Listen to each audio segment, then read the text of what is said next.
நான் இப்போ சொன்ன 2 ரூலும் பார்க்கணும். 3வது என்ன ரூல் பார்க்கணும்னா, இப்போ பாருங்க, குட்னு இருக்குன்னு வச்சுக்கோங்க. ஓகேவா? குட்னு இருக்குன்னு வச்சுக்கோங்க. குட்டுக்கு முன்னாடி இந்த வேர்டு பாருங்க. இப்போ பில் இருக்குன்னு வச்சுக்கோங்க. இது என்ன சொல்லுவோம்? பில்ல எப்படி பிரிப்போம்? பி இல் பில். பிலேருந்து என்ன வவல் இருக்கு? இ வவல் இருக்கு. இ வவல் வந்து நம்ம படிச்சிருக்கோம் டேப்லெட் காலத்துல. 3rd place dot vowel. என்ன டாட்? நம்மளுக்கு லைட் டாட்னு படிச்சிருக்கோம். அப்போ இது வந்து என்னது? 3rd பிளேஸ்னா த்ரூ த லைன்ல இப்படி தானே போடுவோம். இதெல்லாம் பிரச்சனை கிடையாது. அடுத்து எள்ளு கை எடுக்காம போட்டுருவோம்.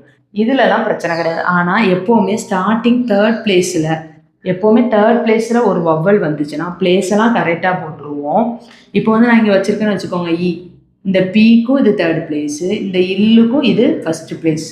இந்த குழப்படி வரனால இதுக்கு ஒரு ரூல் சொல்றாங்க. என்ன ரூல் சொல்றாங்க அப்படின்னா, பி இல் பில் போட்டுருவீங்க. 3rd பிளேஸ்ல வர்றதுனால த்ரூ த லைன்லலாம் போட்டு அதெல்லாம் கரெக்டாக முடிச்சிடும். வவ்வல் மட்டும் எப்படி வைக்கணும்னா, பிக்கு விட வவ்வலை அடுத்த வர்ற ஸ்ட்ரோக்கில் பிஃபோர்ல 3rd பிளேஸ்ல வைக்கணும். பி இல் பில்.